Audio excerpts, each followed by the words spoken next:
And I was asking the Lord ever since last Sunday, you know, what's He wanting me to talk about this coming Sunday, and I wasn't hearing anything.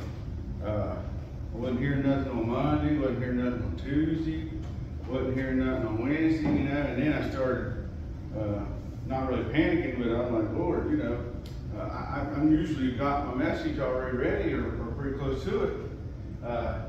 You know, what is it? What am I hearing? Or what do you want me to hear? And I really wasn't, again, you know, I wasn't really hearing anything until Wednesday evening. And I took my other Bible with me, and I grabbed a piece of cardboard out of the little basket or little can or whatever it is, and I stuck it in there so I could cover up all the rest of it and just read that sentence. And when I did, here I'm reading Ecclesiastes, and then as I'm reading Ecclesiastes, I'm sitting there watching a TV show, and it's all hit me all at once. And so this message here, it's for me. I mean, it's for me, and I struggle with it. I have struggled with it, and I continue to struggle with it. So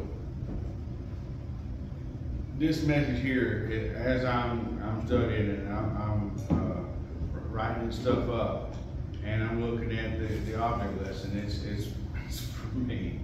And her and I talked about it. We talked about it again on yesterday, and it just floors me. And I asked the Lord to help me with it, because there's a fine line of contentment or not. A real fine line. You know, we went to Haiti, and when we went to Haiti, they don't really have a whole lot of nothing, you know.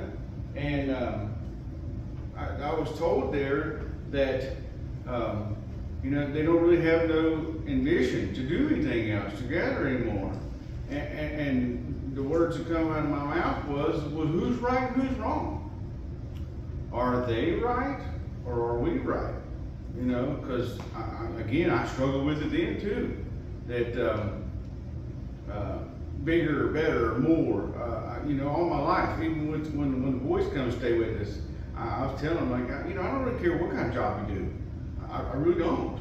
But be the best you can be, and don't just start there. You know, if you're working at a fast food restaurant and you're a dishwasher, don't just stop at being a dishwasher. End up trying to be the manager, and then grow up to own your own shop. But then, you know, where is it to where it's, you know, are you being content? So, like I said, this message is for me, and I titled it "Growing in Content." Growing in Content. We're going to start off on Ecclesiastes 6, and I'll read the whole thing. Some of it's really difficult to read, but not like it's hard to read. It's difficult to read because of the words. So Ecclesiastes 6, we're going to start. There is another serious tragedy I have seen under the sun, and it weighs heavily on humans. God gives some people great wealth and honor and everything they could ever want. But then He doesn't give them the chance to enjoy these things. They die. And someone else, even a stranger, ends up enjoying their wealth. This is meaningless. A sickening tragedy. A man might have 100 children and live to be very old. But if he finds no satisfaction in life and doesn't even get a decent burial, it would have been better off for him to be born dead. His birth would have been meaningless, and he would have ended in darkness. He he wouldn't even have had a name, and he would have never had seen the Son or known of its existence. Yet he would have had more peace than a growing up in the unhappy man, to be an unhappy man. And you guys remember me telling you that I thought everything was meaningless. We go to work, we come home, we eat, we take a shower, we get up and do it all over again, pay bills for what? Like I said, and I've talked about it for years. It was just a huge struggle, because it was like even before Christ got into my life, I've even said to God that it would have been better off I just would not have been born. Why did you even make me? This world sucks.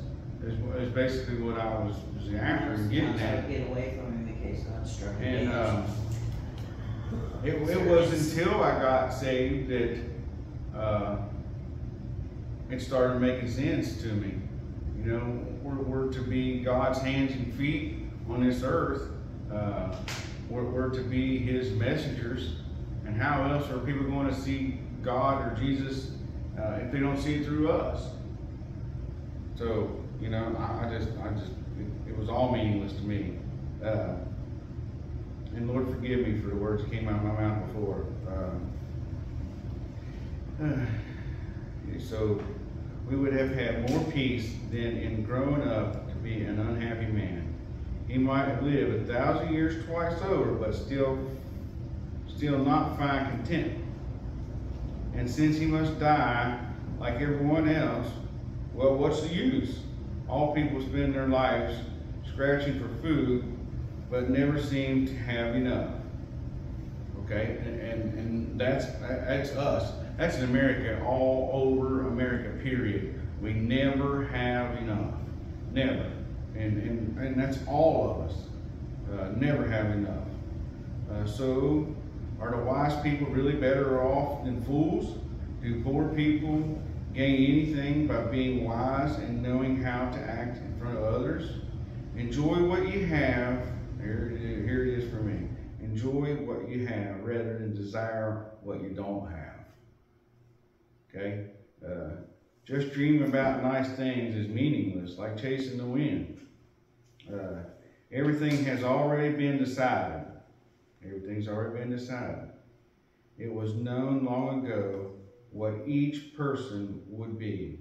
So there's no use arguing with God about your destiny.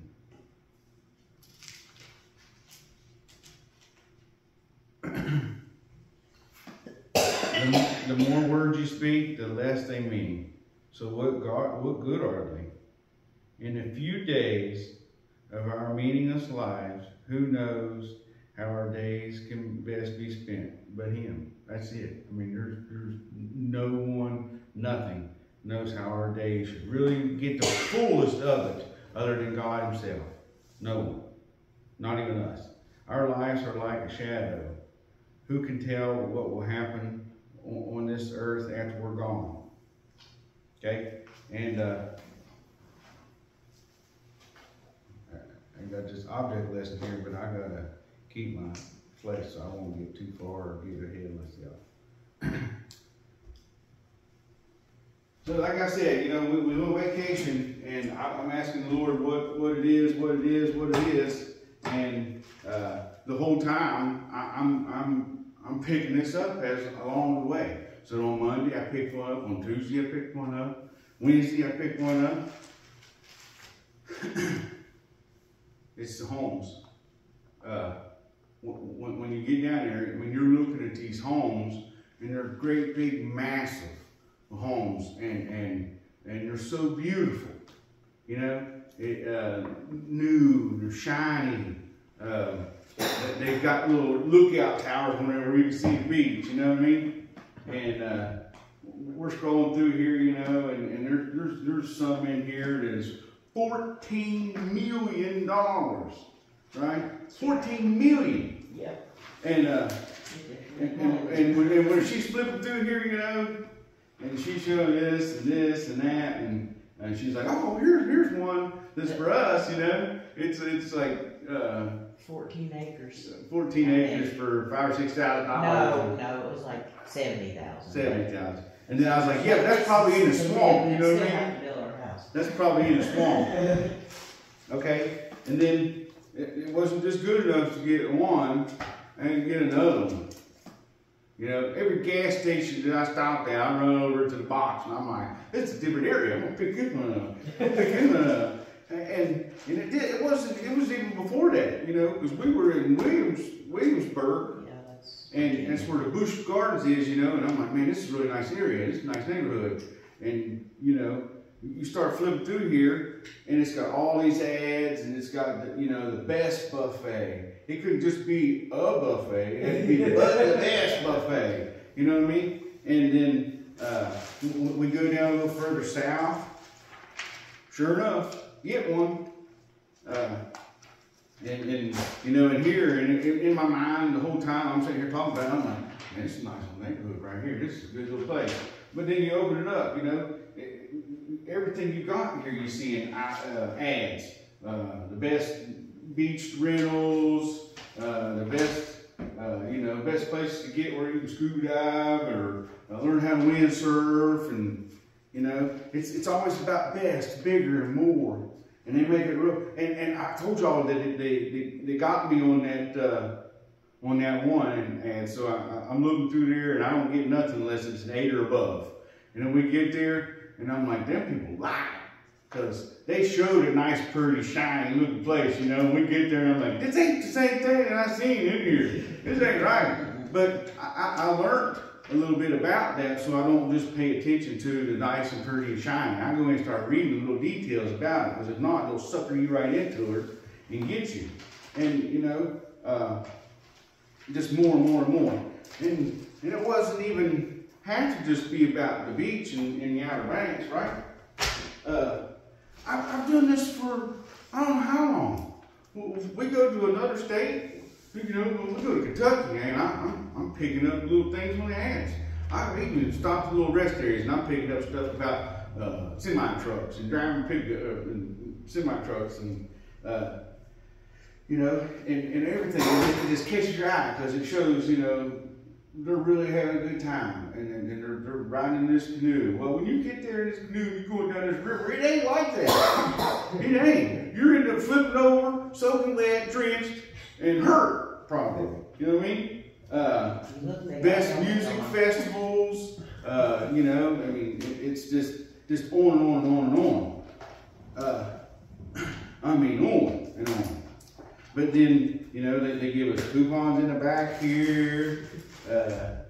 You know, they even send you stuff in the mail all the time. That's in the arc. I get it, but this is new. This is July 2023. It's not even here yet, but they send it to you in the mail. And then it's got all kinds of stuff in here to do, and you know, and they show the best. I mean, it's the best setups, the best way, at least in their minds it is. And you know, we can just continue to go on and on and on here. More Outer Banks books, and it's on and on, right? And I told you guys before also that I was a person who always wanted to see the glass is half full. I wanted to see the best out of it and what it's for and why it is. I didn't want to be nothing negative in there. And so all week long, you know, I was looking at these houses and noticing this house is for sale and this place is for sale, and then I'd catch myself riding along, and I would see one, and it was like, oh, that was for rent, so I wouldn't even pay no attention to it. But the whole intent with this stuff is to make us want more, make you want that desire that I have to have bigger and better. You know, same way with the automobiles. You know, it's bigger, it's better. It ain't just that I've got one already. I had to have. You know what I mean? And I think about our pickup truck, you know. It's a 1998 model, and I don't have to have a brand spanking new one, you know what I mean? But they pop them up all the time. Brand new this one does X, Y, and Z, and this is that, and you know, this one even shady while you're driving down the road, you know, not yet, but it's coming. And okay, so like I said, we got there on, it didn't really hit me until Wednesday evening, and I go in, and oh my goodness, man, when we go someplace like it, we don't have cable, we don't have satellite. I mean, it's like vacation itself. Turn on the TV and see how many channels I flip through. I'm like, and don't really watch any of them, you know. I mean, there's maybe one on there or two. Other than that, I just don't watch them. And the place we go to, the lady's like, we ain't had cable all week. They come down and shut us off, and they ain't had it. She's like, but if you give me an hour, I'll have you some TV. And I was like, oh man, TV. All week long I've been watching the TV, and now I'm gonna get down here and I'm not gonna watch TV. Are you kidding me?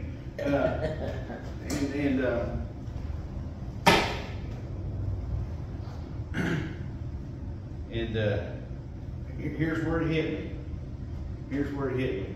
When I turned this on down there, after the lady brought that Roku stick thing up there, she hooks it up and we turn it on.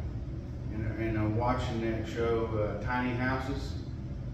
Okay, and in these tiny houses, these people are freaking out to get rid of stuff.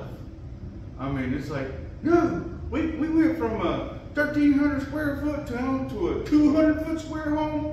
I'm gonna get rid of this. And the guy's like, okay, so here's how we're gonna do this. I'm gonna give you some stickers, and I'm gonna give you some stickers. And you take the stickers and you place on there what you think she needs to get rid of. Yeah. And that lady's like, do what? Yeah, I don't think so. And he's like, all right. So man, he's like, can I have some more stickers? So he goes through, man, he's like, putting on this, putting on this, putting on this, putting on this. And she just breaks down and starts booing, you know, and she's like, this ain't for me. You know, I thought we could do this, but I can't. And he's like, well, how many shoes do you have? 93 pairs of shoes. 93. And he's like, listen, you pick one pair of high heels and you got 5 seconds. 5 seconds. Other than that, I'll choose for you, and all the rest of them got to go. And he's counting down, she's looking, she's freaking out, you know. He gets down to one. He gets down to that 1 second. She goes, okay, maybe these ones. He's like, all the rest of them go. And she got these items that her grandmother left her, and that's when she draw the line. She's like, absolutely not. This is not happening. I'm not getting rid of this. And he's like, well, we'll see what we can do to get this back in there. And I caught myself, with the Lord's help, of course, that you know, as I'm watching this show, I'm like, it ain't no way, ain't happening. I'm not moving to no 200 square foot home and trying to live on a little utility trailer. I'm not doing that. You know, I want a castle, man. I mean, I want a castle with secret passageways you know, just her and I, because none of the rest of the kids live at home or whatever, and her and I and the dogs, you know. But boy, I gotta have this castle. Eventually I'm gonna have this. And then I was catching myself. We walk past these BMWs or whatever, and I'll be like, I'm gonna own one of them one day. One of these days I'm gonna have one of them. It ain't well enough that I got a car already. And you know, and I heard that we're already some of the richest people in the world if you have one automobile. And if you have 2, you are really rich. Because all these other third world countries, they don't have it. They won't. But again, you know, like I said, when we went to Haiti, I was asking the people there that we were with, and it's like, so who's right and who's wrong? You know, is it them for not having nothing and not wanting else? Or is it us that, you know, we have to have 2 vehicles. We have to have, and I counted my shoes when I came back home, man. I got 14 pairs of shoes. And I don't need 14 pairs of shoes. I just don't. But it's a struggle to go in and throw them away. I've got baseball cards that I had to put another spot for them because I don't want to get rid of them. Yeah, those are still in the trailer, aren't they? No. Where are they at? They up above. Oh, okay. Looks like because I ain't seen them. But yeah, anyway, you know, I don't want to get rid of them. And you know, and I've been thinking here that the Lord says, you know, don't store up treasures here on earth where the moth can eat them or the rust will tear it up. But you know, I'm just like, I think about them baseball cards, and I couldn't even begin to bring them baseball cards here, man. You couldn't even put them in the back of the trunk of the car. But I'd be like that lady with her grandma's items. When somebody said, get rid of my baseball cards, I'd break down. I would just boo-hoo and cry. I know I would. And you know, because my dad and I, we collected baseball cards ever since I was little, and our family did too. And you know, so, and they're just cardboard with writing on them and a picture. And you don't even like baseball? I got baseball cards that I ain't never even opened the package. There's gum in there since 1984 or whatever, you know? It ain't no good. But I just, man, I can't. It wasn't any good when they stuck it in there. Listen, and y'all can laugh, you can make fun of whatever, but I guarantee you that you all have a box too somewhere that you can't get rid of. I ain't never gonna use them. I probably will never use them. It'll either end up being eaten by moths or turned to dust, or Hannah will use them. I just can't get rid of them, you know. My dad gave me some little Tonka trucks that I had when I was a kid, and you know, for a long time, man, I had them rolled up. Boy, I wouldn't let none of the kids play with them. You ain't playing with my toys. You ain't doing it. You tear my stuff up. I finally broke down and let the kids play with them, and sure enough, they were broke. But I am sure we've got a box somewhere. And as I'm watching this show, more and more of it, what I'm getting out of it is not that they're downsizing into a littler home. It's the freedom that comes with it. The minimum stuff they have, it frees up more time, it frees up more money to do those things in life that matter or that you really want to do. And like I said, you know, there's a fine line of having this stuff and wanting this stuff and not. And Margaret and I were talking there yesterday.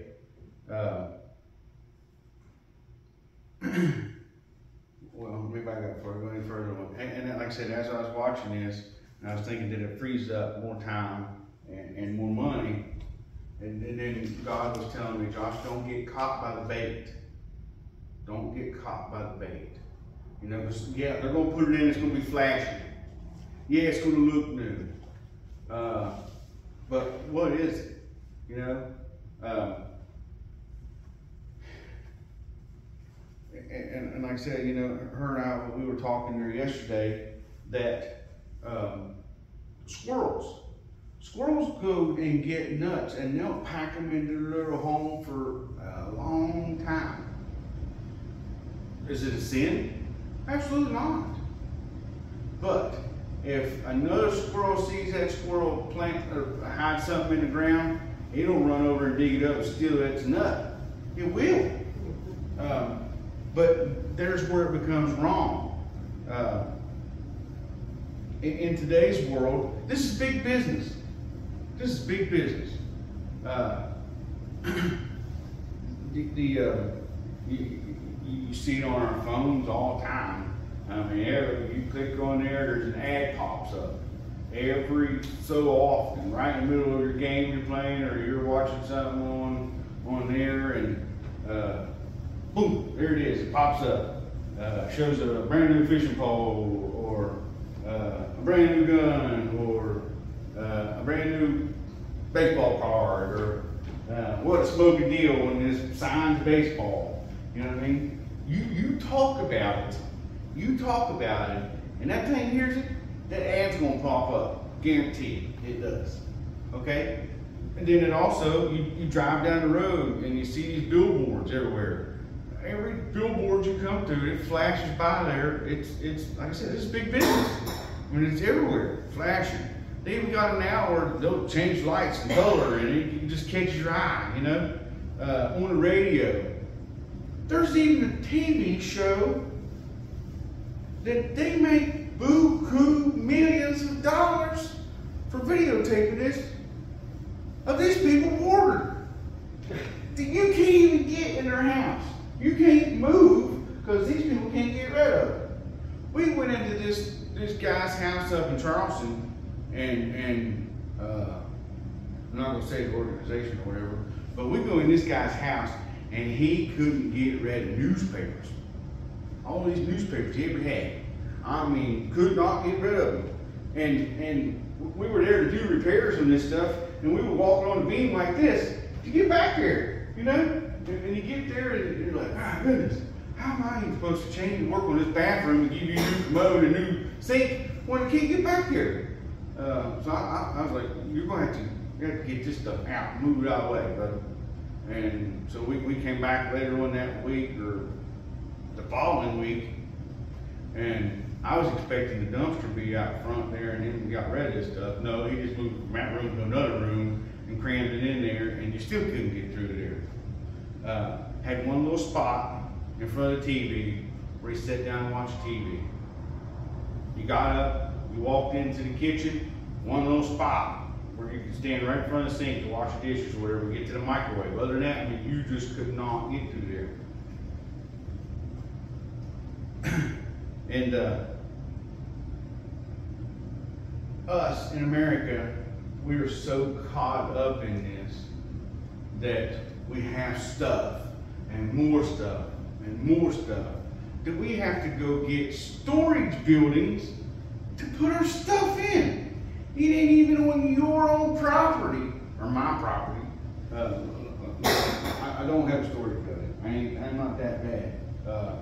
But I see a chain on the side of the road. I'll pull over, get this chain, or a bungee strap, boy. Let me see a bungee strap from 60 mile an hour, but I'm after a tarp. There was a tarp on the side of the road, man. I seen that mug, it was just a It was huge. oh my goodness, I'm like, this is mine, boy. And I was like, It was one of those that you could cover. I pull this mug over, and I'm backing up. You should see me trying to get this tarp in the middle of the road. I mean, the trucks are going by, and I'm like,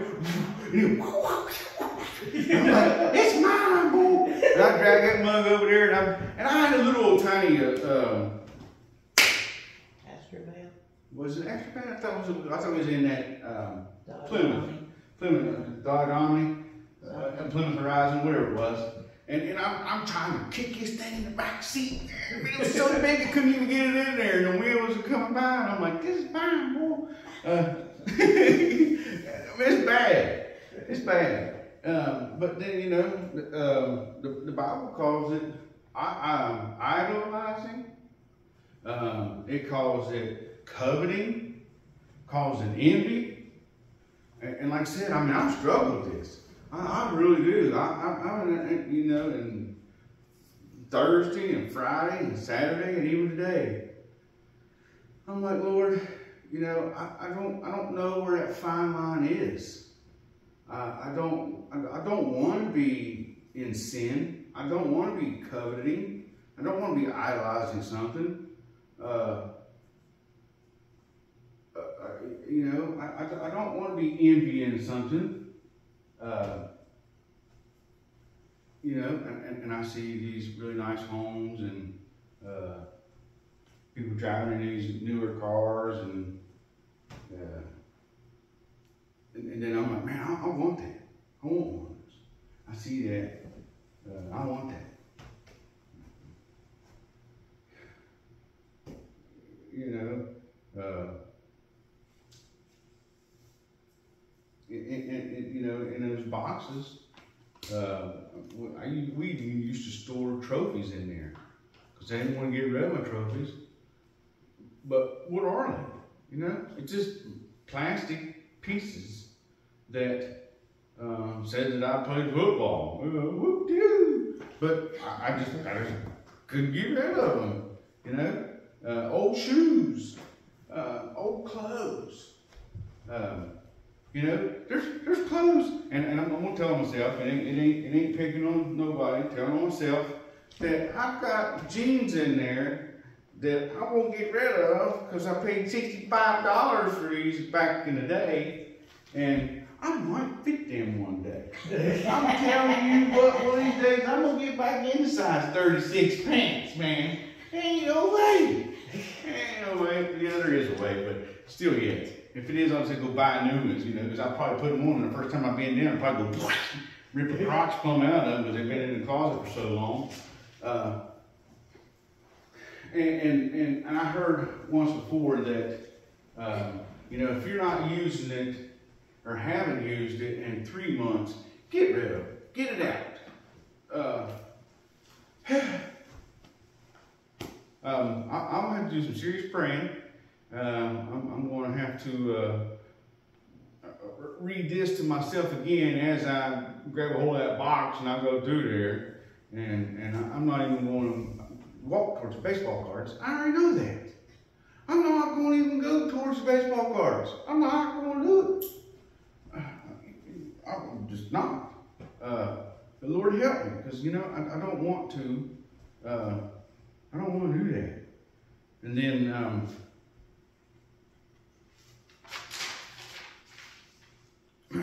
Like I said, you know, there's a fine line here to want more, to do better, or to just be content. And you know, where is that line? So if you would, just before we head out of here, 1 Timothy 6. 1 Timothy 6. And it's 6 through 8. 1 Timothy 6, 6 through 8. It says, yet true godliness with contentment is itself great wealth. After all, we brought nothing with us when we came into this world, and we can't take anything with us when we leave it. So if we have enough food and clothes, let us be content. But people who long to be rich fall into temptation and are trapped by many foolish and harmful desires that plunge them into ruins and destruction. For the love of money is the root of all kinds of evil. And some people crave money, have wandered from the truth of faith, and pierces them with many sorrows.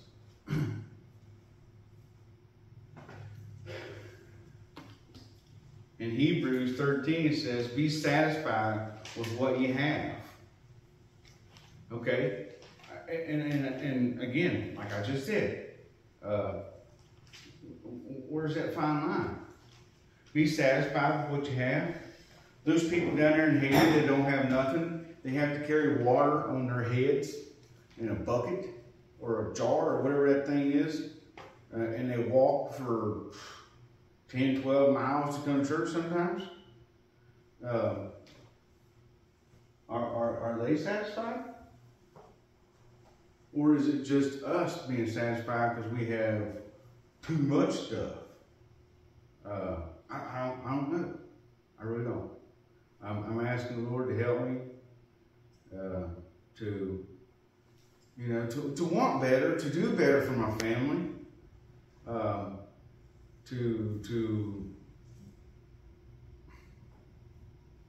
to have better, I guess. and then still be in His will. And the only thing I can think about is